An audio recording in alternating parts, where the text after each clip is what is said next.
坐这儿吧，坐这儿吧。这还有个火盆，还得把它点燃。它怎么点啊？怎么点呢？搓。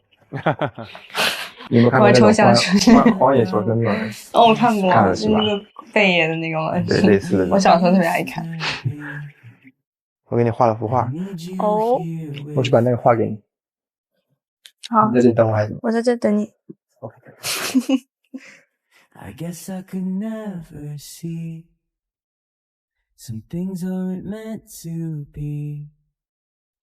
I need you here with me. 他也搞了个小画像。I need you here with me.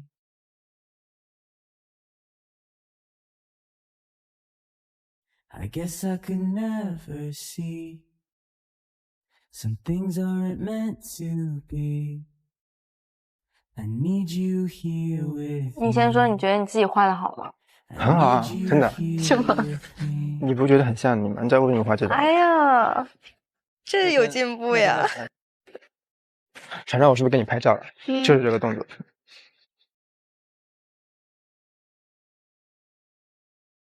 转过来。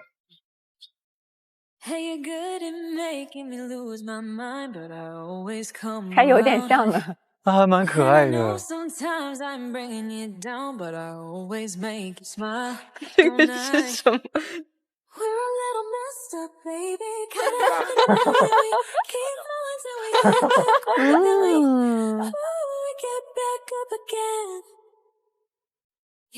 很像啊，真的很像。确实，有那个神韵在。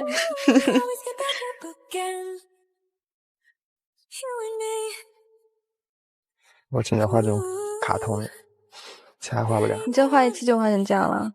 对啊。不错啊。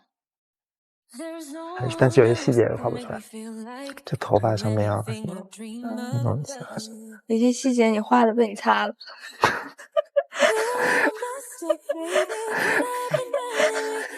为什么能被你发现？我是一个观察很细心的人，好吗？你就当不知道有那个东西。我知道。你知道。他俩就在这傻笑，啊，挺可爱的。拜拜。来了。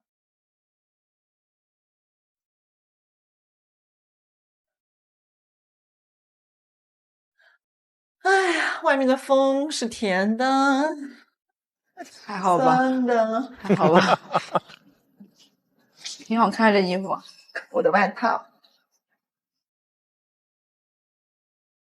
怎么样？聊的？我觉得真的缘分好神奇。就是我到现在为止跟宇航其实都没有进行一些深度聊深入的交流。对宇航，我感觉我们的了解太少。怎么样？听完的感觉？其实聊也没有聊很多，没有聊很深，就是所有事情都是戛然而止。我发现每一次都是。所以今天我就问了宇航一个问题，我说是感觉重要还是相处重要？他说觉得可能感觉更重要。那你也是感觉？我一直以来都觉得是感觉更重要，但是这一次我就开始怀疑自我了。因为我一直以来都是一个一见钟情，我觉得是一见钟情更重要的人。我会觉得一开始的感觉很重要，然后后续的相处当然也很重要，但是是以一开始的感觉为前提的。但现在会觉得可能相处、缘分这些东西会很重要。就是怎么可以就是这么刚好呢？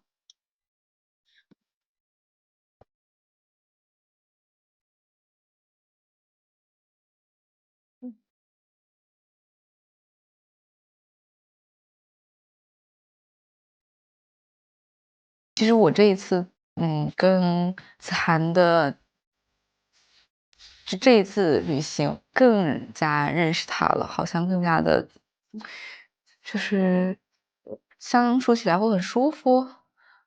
哦，我觉得这2天玩的很开心，他真的还挺懂我的。嗯，那所以你的偏向是有我真的现在是完全不知道了，我现在是真混沌了。哦，危险，危险，危险，危险！宇航有点危险。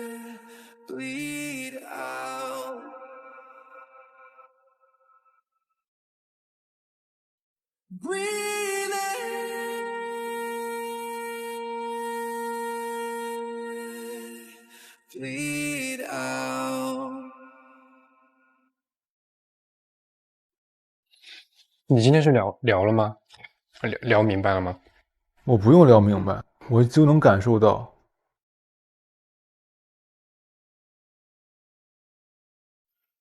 唉，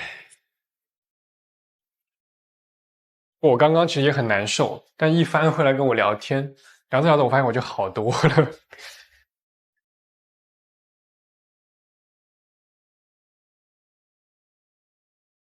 我跟一帆都很认可一个道理，就是过程重要，结果不重要。毕竟自己决定不了这个结果，你再把它看得很重要，其实就是会让自己越来越难受。我喜欢小娇现在的那个状态。我昨天晚上跟方医生一起去买外卖的时候，是我俩一起走的，比我想象的要开心、轻松、愉快特别多。在我的心目当中，如果我真的很喜欢一个人，那我觉得就是喜欢也不一定要得到，就是他如果跟别人在一起很幸福，我是 OK 的。对，没错，就是要这样。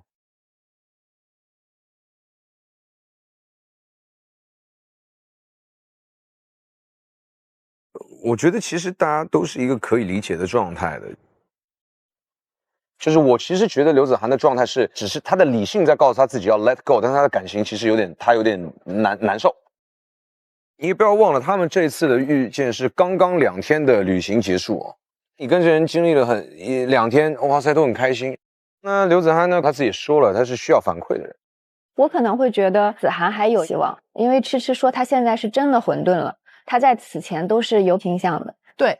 他此刻那个原本的倾向变成了混沌，是，但是他那个是跟多多说的嘛，子涵不知道呀。对啊，差别是他不知道他们那段谈话，所以他在那时候看他们在上面聊天聊那么久，那个心情其实还是很。但是我会觉得子涵跟那个痴痴这2天相处中，应该不止痴痴觉得很舒服，子涵应该也能感受到痴痴在跟自己相处的时候那个状态，哎，又是好的，又是舒服的。我觉得他可能在慢慢找到自己的舒适点。他跟宇航，他一直觉得就是戛然而止。对对，话题总是让他感觉很不在他的想象和控制范围内。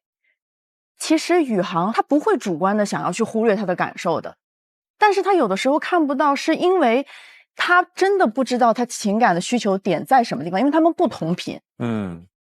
但是你知道，作为女生来说，情感的需求如果总得不到满足的话，是会非常非常失落的。他看不见他的情感的需求，但是子涵能看见。痴痴说他要改变的时候，子涵会告诉他，其实改变是什么样子的，然后告诉他你可以通过其他的方式来解决压力，你吃甜吃东西来释压，就子涵总能解决到痴痴内心的情感的需求。他摇摆就是到底感觉重要还是相处重要？我觉得感觉是个敲门砖，一定有了感觉我才会想要相处。分人，有的人真的就可以在相处中越来越有感觉，有的人可能一开始可能是先有感觉，但相处之后那感觉可能也就没掉了。所以这个问题，这个问题的答案其实就是看缘分。但我自己觉得2个都很重要啊，就是感觉很重要啊，因为你没有感觉，你怎么会想要跟这人开始，对吧？但相处是决定你们2个可以走多远，所以都重要。现实生活中更多的是两种不一样的感觉，一种是一上来就很猛烈的感觉，一种是好像啊处一处有点感觉，处一处有点感觉。就大家一般选的是不同的感觉，而不是说有感觉和没感觉。对，是，就是可能很多年轻人都会觉得一上来就很猛烈的那个感觉，会大于那种在相处中有一点的那种感觉。大家可能年轻的时候都会在价值观上更有前者的倾向，会把前者更多的跟真爱的可能性联系在一起。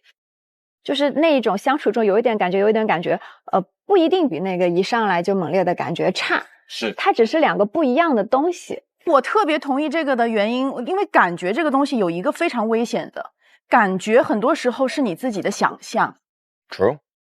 很多时候人会依据自己对一个人的想象来跟他相处。我认为他是什么样，我觉得他就应该什么样。那么他真实的人到底是个什么样子？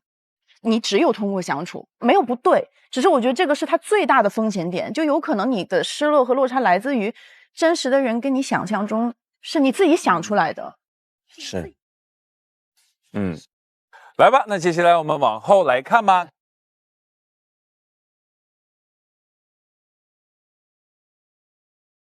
来了，现在即将释放唯一一张日落时间邀约卡，第一个发送名字的人将获得最后一次日落时间约会的机会。比速度的意思吗？好紧张 ，Let's go！ 最后发力的时刻，最后发力是谁？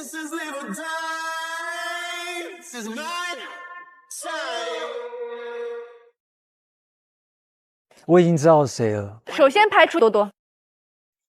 你这个对策其实真的蛮不用脑的，但是准是准的。谢谢你的心理安慰。好的，那我们今天的推理的内容呢，就是最后一次日落约会的组合。哎呀，让我每次到这种环节，我就有点想玩点偏门的。子涵多多。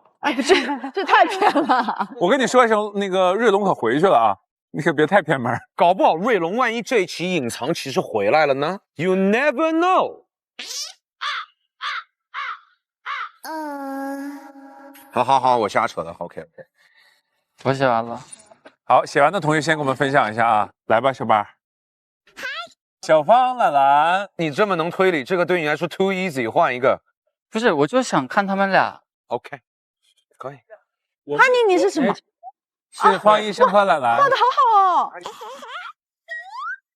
哎呀，有点意思嘛！你们这个太 easy 了。再画一对。现在咱先想想几个会冲刺的人啊。好。首先，方医生一定会冲刺的，他肯定憋着劲儿呢。对。然后子涵是肯定会冲的，对吧？宇航冲不冲？宇航，我写的就是他。我同意你的点。我觉得我说一下原因。宇航在上一次没有抢到，所以这一次啊，我理解。所以你是写谁跟谁？我写子涵和芝芝，因为我觉得这个比较。小马哥，你写的是子涵啊？我其实2选1，我有点在子涵和宇航之间，要不要来到宇航的这边？其实我内心是想的是子涵，因为我觉得子涵是最后的冲刺的阶段，但我觉得这会儿啊憋着劲儿了，就是宇航无论如何他都这个不能再错过机会了。我宇航吧。哎，我还画了另一对，这也是我很期待的一对啊，子涵和吃吃。哎，你画的好，一眼就能看出来。所以哈尼，你这个版只能2选1。他们只有一对能抢到，对不对？对，我觉得方医生应该会抢。来，各位，我们现在最终时刻了啊，请亮板。好的，全部都已经确定了。那我们最后看一下，我们这次的日落约会组合到底会是哪2位呢？茉莉开就是心动的信号，接下来进入康师傅茉莉茶清香心动时刻。我们日落约会到底会是属于谁的呢？各位，我们请来看吧。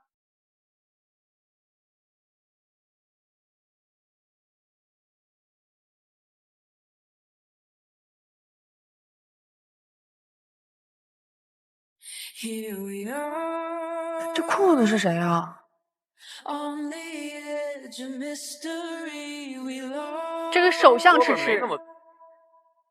哎，长头发呀，吃吃，跟谁呀？好，现在答案就在这两个男孩了。宇航吗？嗨，宇航，宇航是宇航。Hello，哎呦，很替宇航开心啊，他终于发力了。对，来吧，我们看看宇航这次怎么整。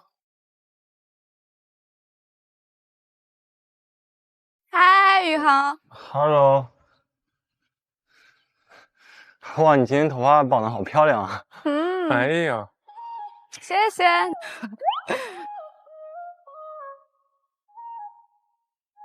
这边有点抖，你好走吗？还行吧。让我扶一下你吗？哇，我帮你扛吧。所以昨天你就是发了那个短信。对啊。他终于抢先了一步哈。所以我看到最后的话，我就没有想太多，我就发了。好吧，昨天我还在阅读理解当中。对，我第一天也是阅读理解，就是第一天我以为是匹配的人才会有，然后没想到只有第一个发送人才会有，所以我昨天就吸取了经验教训，没看完，但是我就马上发了。哎呀，那太棒了！那你收到短信的时候是不是不知道是谁邀请你？我不知道。哦，饮料拿上，可能会有点渴。走吧。我刚刚在树底下等你的时候，那个风吹过来，那棵树上的树叶一直在飘动，真的好像就是绿色的蝴蝶停留在那个树干上，很特别。好漂亮。那应该是只年轻的蚂蚱，因为它的颜色很嫩绿，跳得很轻盈。你还是保持了你的幽默。你坐过热气球吗？我没有坐过。我也没有。让我想到了《飞屋环游记》啊，对，这应该是我们最后一次约会。但不管是第几次，珍惜当下就好了。只看到这个热气球，我会想到柯南有一集。什么热气球杀人案？杀人事件。看到这个火吗？哦，我看到了。感觉已经要被烤熟了。要不要跟我换个位置？因为我感觉你那边会比较轻一点，会有点。哦，可以。很细节。我们飞起来。哇，飞得好快啊！哇哦！哎，我也觉得真的非常好看。怎么一下就？按左右拍给你。我们最高可以飞多少呀？哦，绳子拉直。哇哦，好漂亮呀！挺好的。哇哦。你真的还蛮勇敢的。啊？真的吗？你就这样靠在这上面。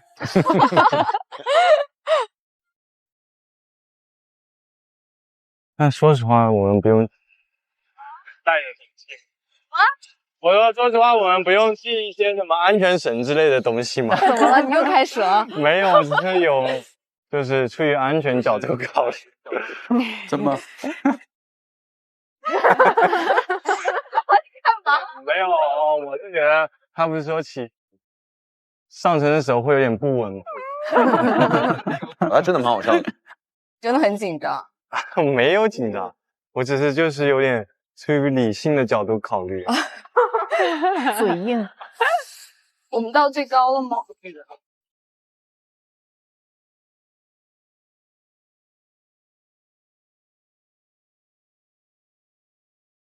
上面凉快好多啊。是的。哇！那个湖面倒影好像鲸鱼的尾巴。哦，真的哎，那个很像一个鸡腿，那个像兔子，真的很像。然后那个很像就是熊，我觉得那个像熊。是，我看到它耳朵，然后它的那个鼻子和脸，嘴巴是张开的。啊，真的很大，很有它的特色。我一眼忘记，都像鸡腿和鸡翅了。饿了。好漂亮，挺好的。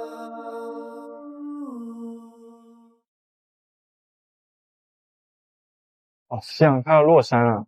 哦，真的。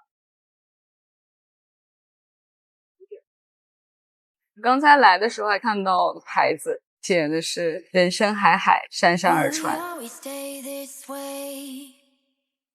那你喜欢朝阳还是落日？其实说实话，我喜欢落日。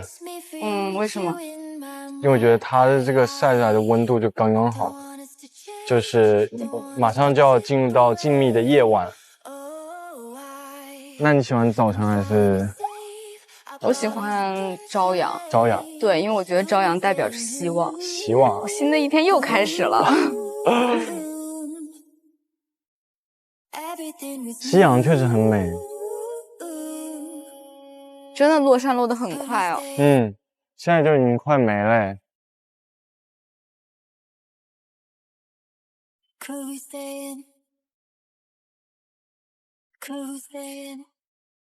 那画面太好看了。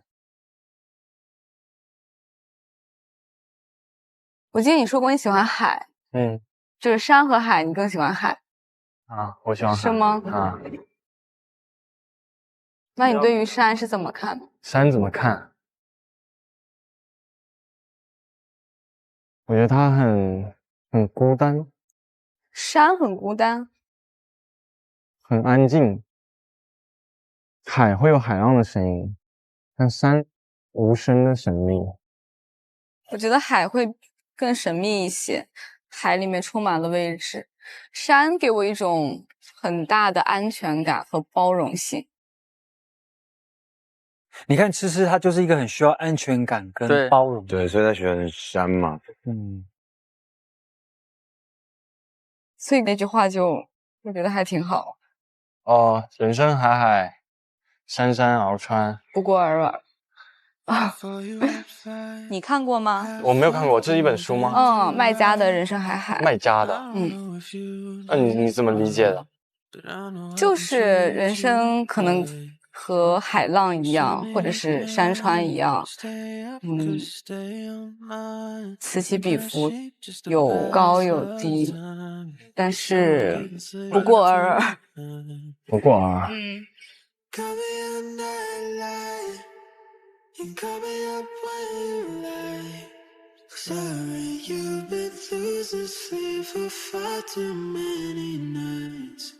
我觉得这样望着这样的景象发呆也很舒服。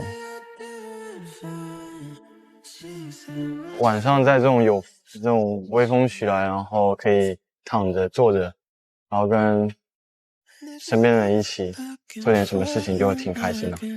对啊，就聊聊天，哪怕做一些没有意义的事情，也挺有意义的。哇！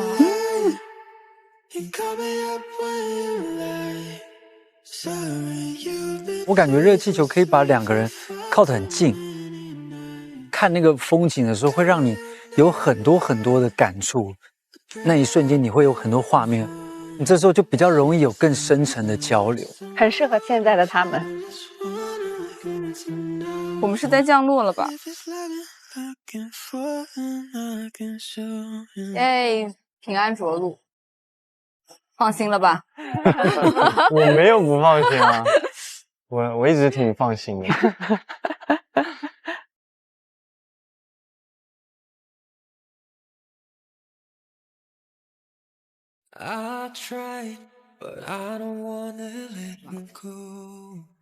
你知道我这个鞋踩这个草地就是一踩一个坑，一踩一个坑，然后再走重一点的话，我的脚就会拔不出来。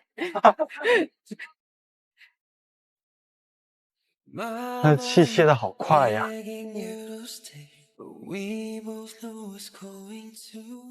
踩泥里了，小心小心！是踩到坑里了是吧？我就说吧。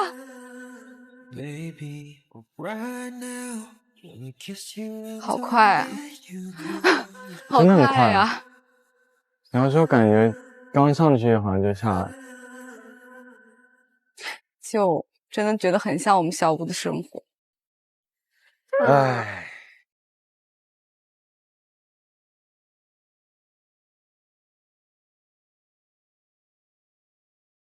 真的结束了。没有，好悲伤的话题啊。 A star calls at night. I saw you in the sky. 上面的插曲，短暂而绚烂。A star calls at night so bright. I saw you in the skyline. 一次又一次，悄悄离我远去。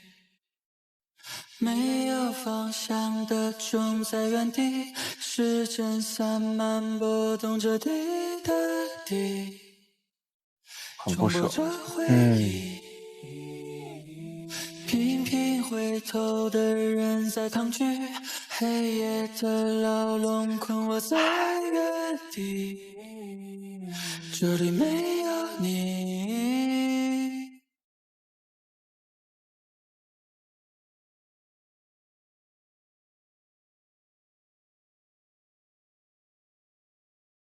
有西瓜，你要不要吃？西瓜。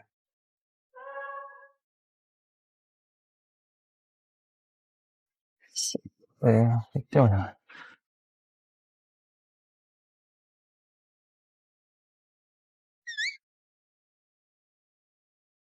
哦哦，最后一口气要没了。其实小屋生活真的有给我原本生活就是会还蛮不一样的。我原本生活就是相对来说会比较被动一点，就是总感觉以后还有时间还有机会。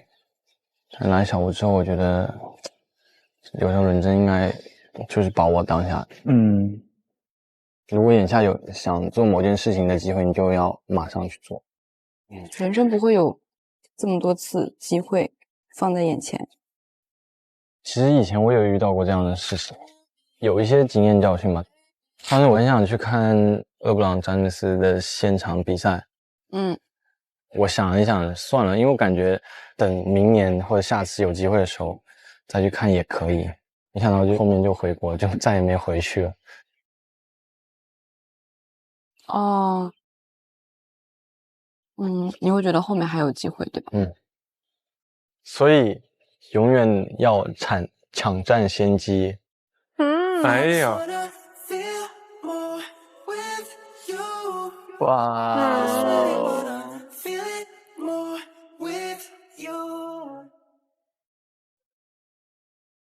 像昨天我真的就是只看了几个字“日落约会”，然后再是第一时间，然后就看到这几个字我就发出去了。哎呦！而且我发现是你的那个小名，其实就很快。哎呦，认识就很快。我估计现在手机联想 CC 就是10。哎呦，这个可以，这个可以，这个可以。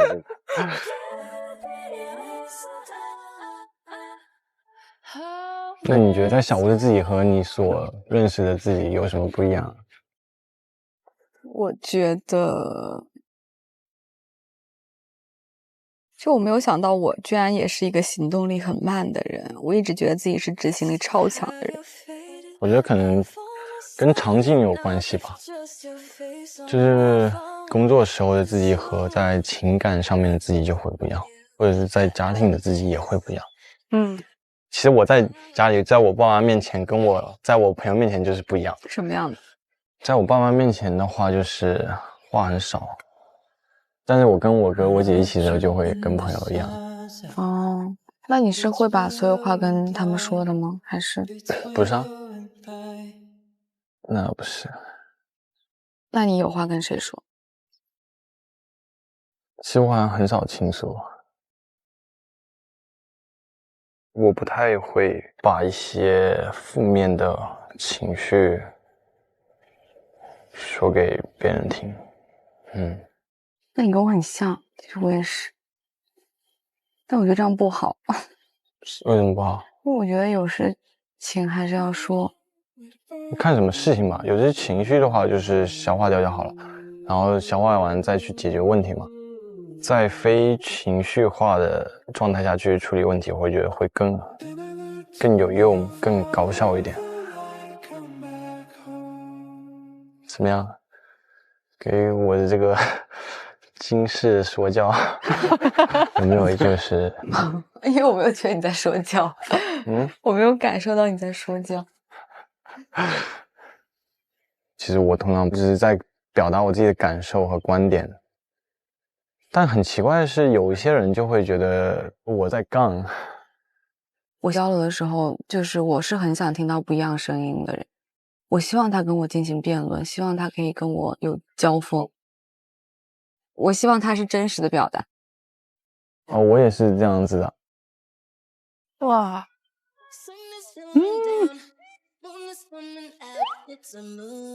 你今天这个发型也很好看，你刚过来的时候像是就城堡里走出来的公主一样，真的哇，可以哦。现在你的表达怎么会这么的？因为我都是一般，我都只就是说我内心真实的想法。哎呀，我怎么感觉宇航突然今天好会讲话？哇！你看星星很亮哦，真的。它现在这种普通星星亮度会跟北极星一样亮。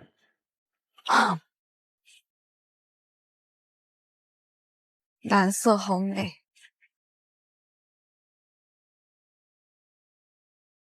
怎么样，玩的累不累啊？这个座椅按摩的力度还可以吗？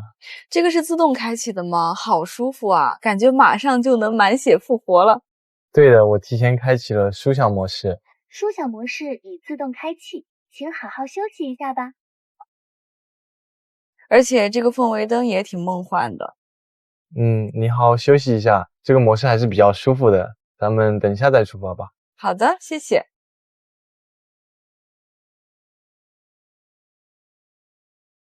走吧。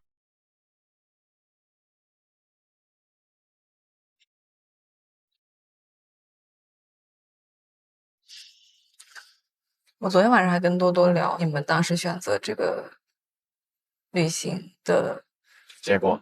对。然后你们是怎么想的？坚持该坚持的东西吧。你觉得我应该要坚持该坚持的东西？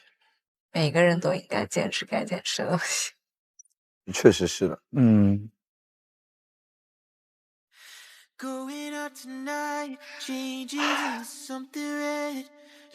一开始我的想法就是按照你这个想法去做的，但是后面就是我有新的视角介入到我的思维模型里的时候，我就在想，当时你们女生做这个约会选择决定的时候，大家是怎么样的？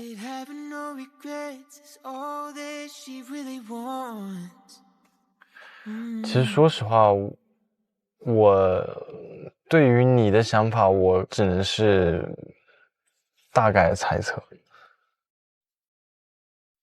因为上次约会不是有个约会卡吗？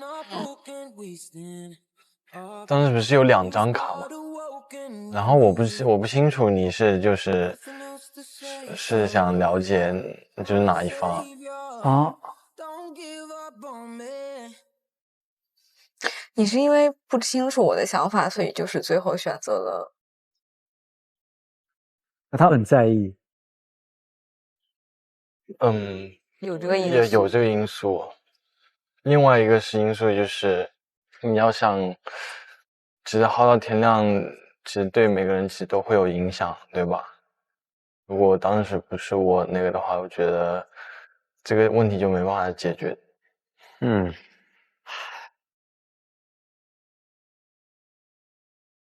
你觉得现在会很晚？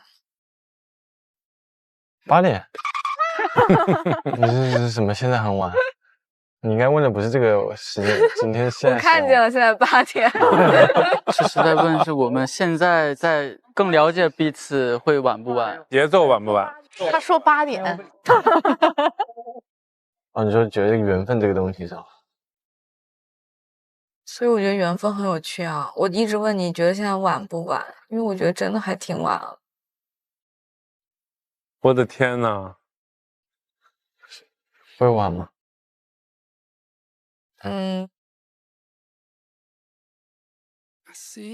但我刚刚想跟你说的是，就是种一棵树最好的时间是10年前，然后其次就是现在。我会觉得还好，我没有觉得很。我经过小屋的生活之后，我觉得抢占先机很重要。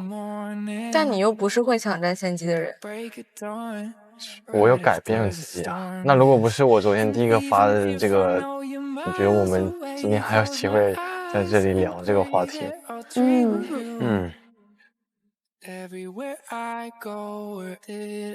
我只是有时候反应会比较慢，但是我会有改变自己。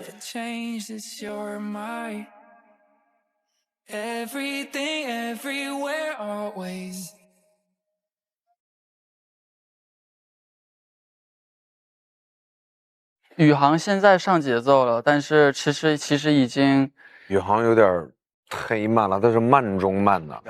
对，我觉得你现在争取的这个时机就是慢啊，他就是因为慢才没机会，然后呢，没机会才慢嘛。他俩频道没接通，就感觉人类听不到海豚的频率一样，就海豚一直在说，或者人类一直在说，但对方好像接收不到那个点。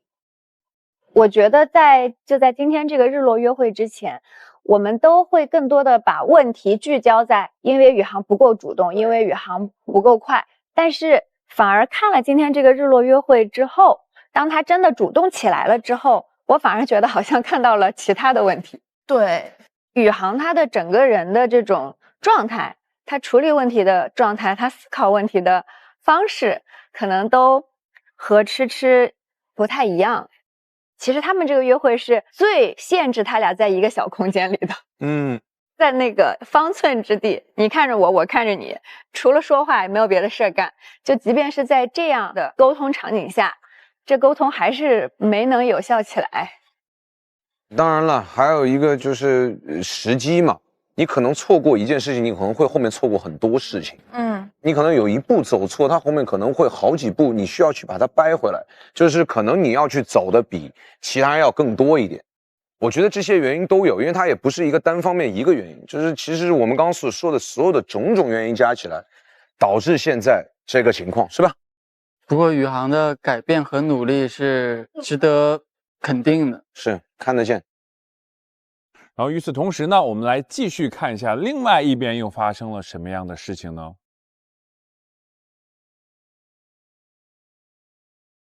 茉莉花茶的清香是那边传来的吗？让人放松的味道。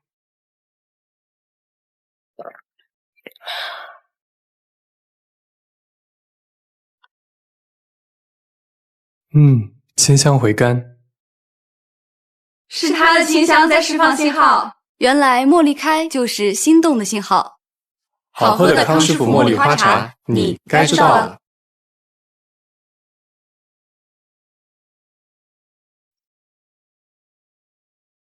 来给你准备点东西。我刚刚说你的话是骗你的。什么骗我的？讨厌你。你真讨厌我。骗你的。讨厌我是吧？那礼物没了。我摆烂了。去拿礼物。去给你拿礼物。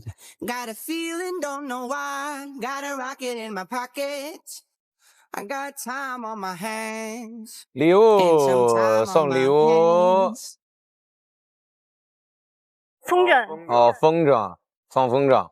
两个人一起做浪漫的事。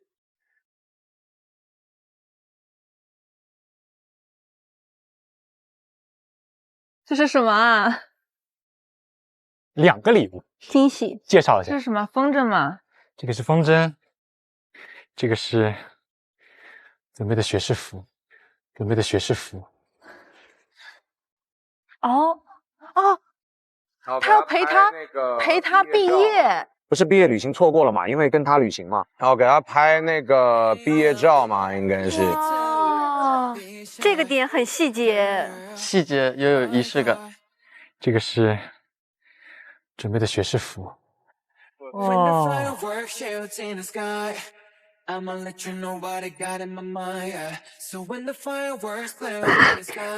我哭了。别哭，别哭，哭。是挺感动的。这种突然有一种就是突然求婚拿出婚纱那种感觉呢。怎么那么讨厌？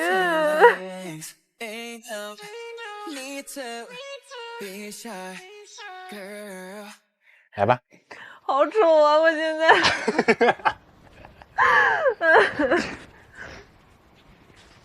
不丑不丑。嗯。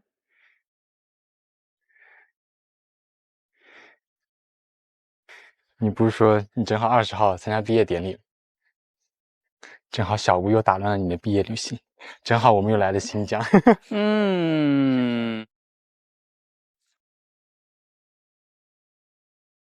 我们要不去马上拍？可以吗？走啊，可以啊，当然可以。我现在眼睛哭得稀里哗啦的。别哭，别哭。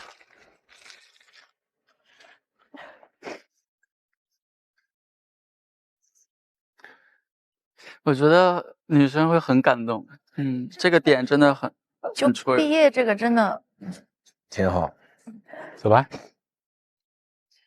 真是瞒我做这么多事情。主要确实因为我也没经历过毕业典礼，我也不想你留遗憾。哇，我也不想给你留遗憾。哦，准备好了吗？3、2、1，哇！天哪，你这毕业旅行太酷了！还讨厌我吗？现在不讨厌是吧？我想和你拍一张。我怎么上呢？我上不了。你站着。行，那我牵着吧。毕业快乐哦！哇，你扔的时候我抓就好了。好，走。只是没扔出去。没扔出去，没事。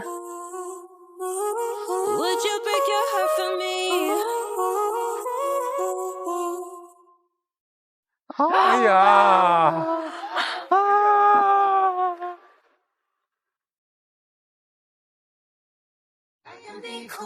哎呦，这个好好啊！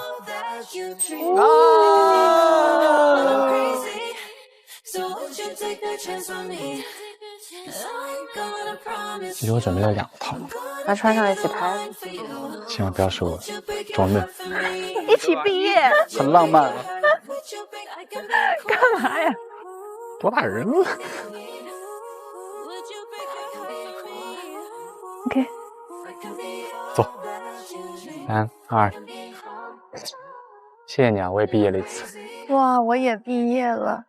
我们边上人，哇，这个拍到了，可以，这个拍的可以，一辈子都忘不掉的。这2个成了。哦天哪！哈尼，你在？我也在幻想，我已经把我头抠进去了。走，去放风筝。为什么想送风筝？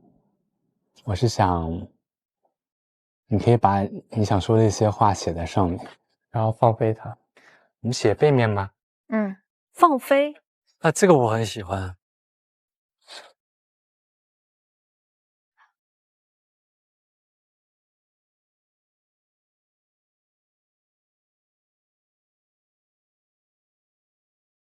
哇哦，写对方。干什么？上来就讨伐我？他的心愿跟乐成有关系。不要烦恼，天天开心。哦。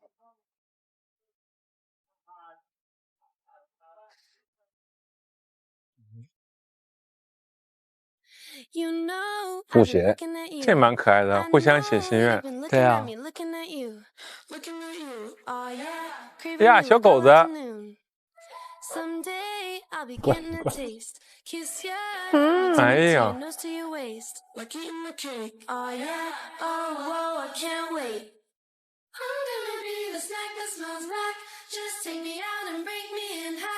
写完了。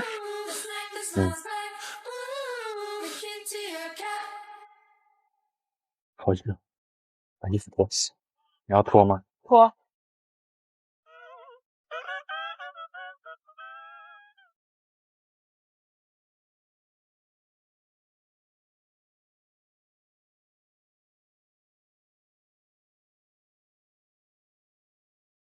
还写什么？在乎你的人会在乎你的一切，好好爱自己。哇，这写的好细腻。哎呦，来给你看愣了，写的太潦草。不会，一点都不会。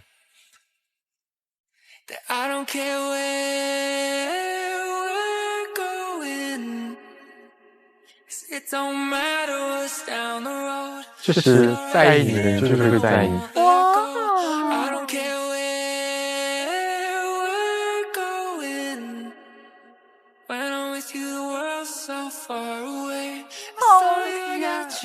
天哪！两方都很真诚。咋了？别哭。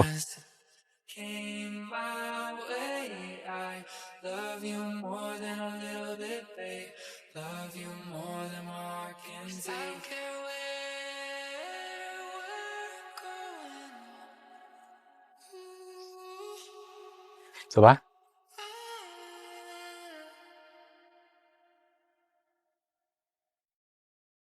跑得动吧？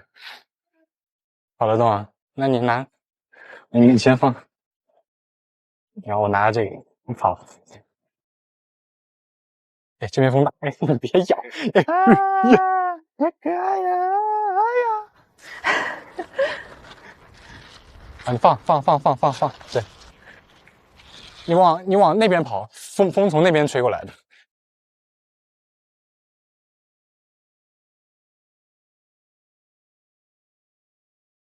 哇，这画面也太美好了！真的。哎，你先收一会儿，先收一会儿。哎呦！哇塞！你看，哇！上了。Very good. 哦。你好点了吗？好点。再哭一次。你这个人真的是，我烦了。真坏。哎呦，今天哭太多了，从早哭到晚。好羡慕你能哭。哇！怎么突然觉得我好像在看那个青春爱情电影？太美好了。而且你知道沈琛的那个文字很有力量，飞到天空上，你会觉得哇，那个很美好。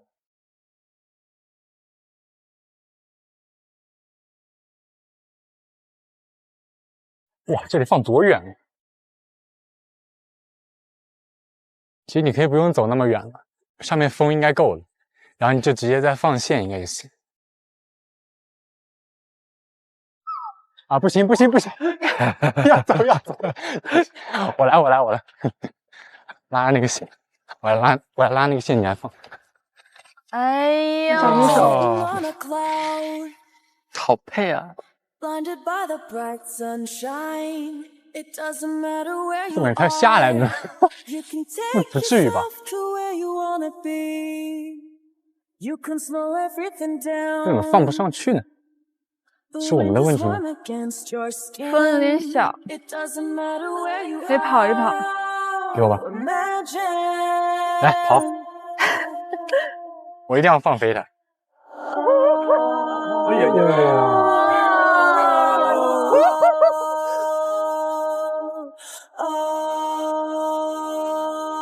小狗跟着，然后两个人一起跑，偶像剧啊，完全就是年轻真好啊，真的。哦，起风了。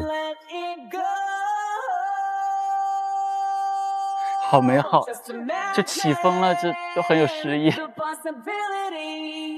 其实这一刻我也好想哭啊！哇哦，我们也想哭。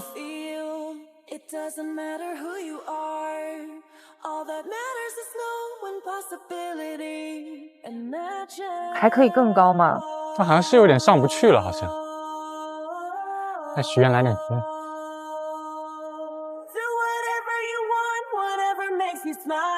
哎呀！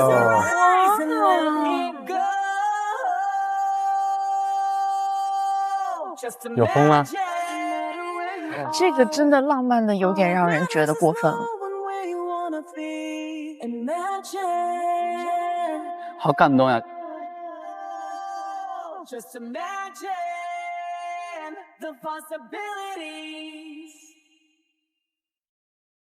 我许愿许的不是来风。那你许愿许的什么？不告诉你。你说啊。No。你这样是吧？许的是永远在一起。那你站我右边。好。啊，帮他挡太阳。我踩到马粪。好事发生。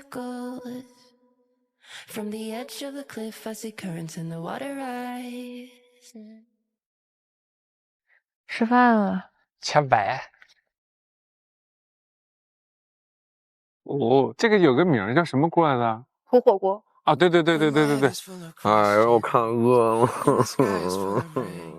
哇，有绿色的菜。哇塞，我想吃绿色的菜。我第一次在草原上吃饭。我也第一次在草原上吃饭。你看那个云还在飘在那里，一直没过来。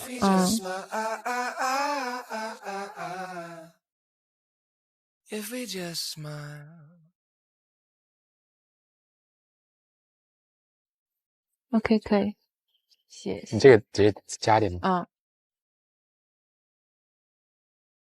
看着太生活了。好吃。辛苦了。不辛苦，你哭了辛苦了。他好像小学男生，就是对喜欢的女孩子会这样，有些时候会有点点引号的那种贱嗖嗖的说一句。是的。真的感动了。你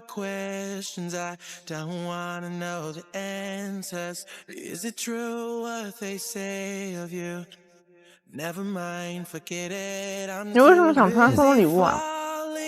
因为不是之前聊到你要毕业了吗？所以我就觉得正好就借这个机会给你这个惊喜，特别感动。感觉青春好快就过去。我觉得你做的很多事情都非常有意义。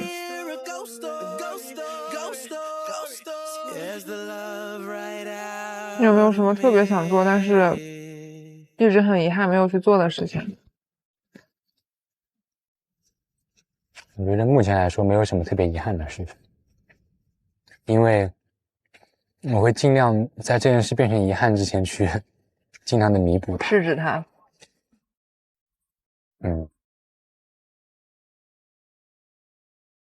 那你进小屋之后有后悔的事情吗？哎呦。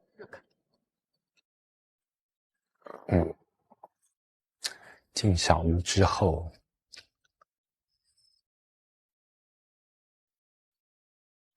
后悔很多事情没有主动吧。比如说？比如说？很多啊，小火车啊，公园啊。小火车啊，公园啊。这些不用后悔了，你看你们俩现在在哪儿呢？你都转机了，你还火车呢？你是？也不会啦，我觉得他讲也对，就是可以有更多回忆。想问你。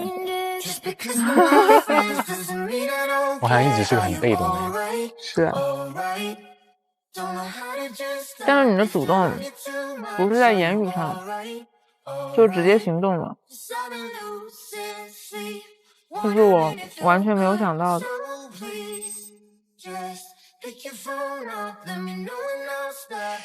他打开好多，这是我吃过最爽的一顿，太舒服了。在这种地方怎么会想走呢？好了，这2匹马也坠入爱河了。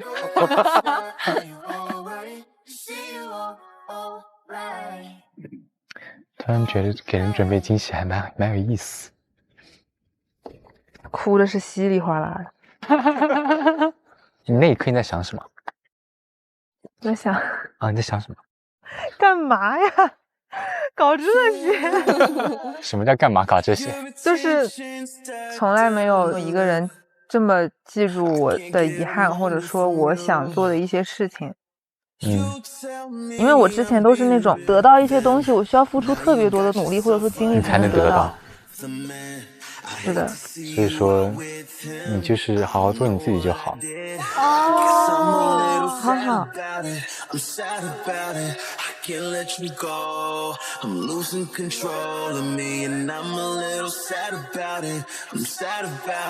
我觉得我真的来了小屋之后，你变了很多。因为从最开始和你在海岛上第2天聊的时候，你说你自己是一个很没有仪式感，你会特别不喜欢别人给你准备的惊喜，你会害怕的逃走。然后你也说你很少给别人准备这些东西，但是就是相处到现在为止，你确实做了特别多让我感受到温柔细腻的举止。哦，我，哎呦，别说我要哭了。可能确实受你那个北大校徽的影响，他一直念念不忘。是，怎么了？他给我的影响还挺大的。你收到的时候，除了惊喜还有什么？就是哇，这句话你怎么听到的呢？哇！但我当时其实真的就随口一说。我知道你是随口一说，你在开玩笑呢。但是既然你都说了，那我正好要去北京，顺手。那我开始许愿了。顺手。那我开始许愿了。我想要你想要什么？想要世界和平。想要世界和平。好像我在做采访。我喜欢被采访。哎呦！你知道今天我其实还给你准备了一样惊喜。真的假的？你这一天全是惊喜。那当然，因为你看现在新疆天气虽然很好，但是它紫外线实在太强，所以我给你准备了，当当当，好漂亮的盒子啊！里面是什么？这是潘婷玫瑰泡碳洗护礼盒，说是能够根源改善发质，让头发持久弹韧亮，而且还是特别好闻的乌木玫瑰味道，希望你喜欢。哇哦，特别喜欢，谢谢，我一定会好好用的。走，你走吧。我觉得这一刻已经印在我脑子里了。哇，那个光真的好美，漂亮。丁达尔效应，草原再见，拜拜，下次还来。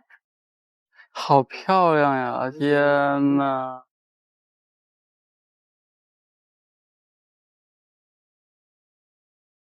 你看，在这个过程里面，两个人的相处，你就觉得这种感觉是特别美好的一个状态。把对方的遗憾当成自己的遗憾。对，不，一个校徽可能比不上说你想吃一个什么东西来的引起人注意，但是只有特别喜欢你的人，他就会留意你情感上的一种需求，会满足。乐晨可以看见卢远心中的那个小女孩，然后会想要保护她，然后他在照顾的同时也会治愈自己。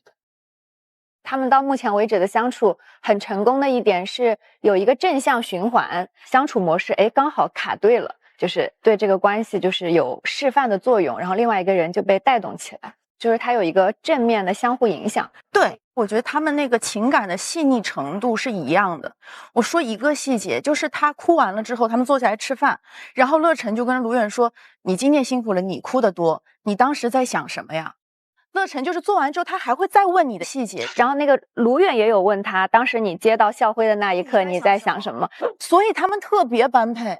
而且他们两个已经有自己的那个交流方式了，就你好讨厌呢，这不就正话反说吗？就你这个小可爱，挺好的。那接下来呢，我们看一下在千岛湖的那一边会有什么样的心动的事情发生呢？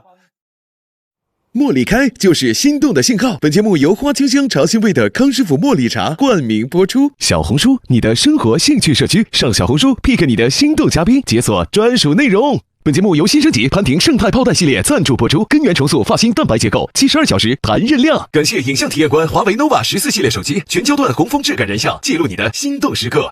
2小时快速修护，3天抗熬夜疲劳。本节目由雅诗兰黛小棕瓶赞助播出。质感升级，心动升温。本节目由智享体验全面进阶的全新领克07、领克08赞助播出。淡化黑眼圈，让眼神自带微电流，一夜焕亮，心动砰砰。本节目由完美小红鼻眼霜赞助播出。走吧，我们去那看会儿星星去。行。哎，我想问你，你第一次给我发短信是什么时候？你找我遛狗的时候。哇哦，你在海岛上是一条都没发给我呀？哎呀，昏了！真美啊！你得看我。看风景，顺带不小心瞄到了你。哎呀！为什么看我？我爱看。哎呦，大胆！哎呦！Go go！ 追落日，开船了，开船了！要不要给我们所有人拍张照？那我这样，你会喜欢这种氛围吗？对，开心。有时候还挺遗憾的。在想念吃吃，是再美的景也不美了。他们回来了。你俩干啥去啊？就是热气球啊，去浪漫的土耳其。子涵这会儿想啥呢？你觉得他怎么样？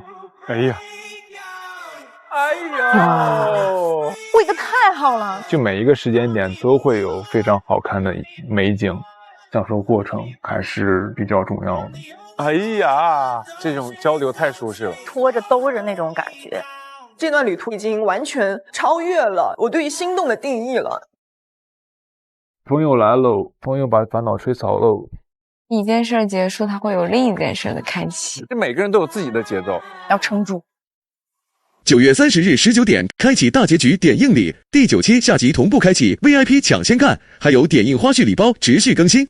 10月6日起，售后心动的周末连更3周，每周一、周二12点 SVIP， 次日 VIP 更新，看更多 CP 日常。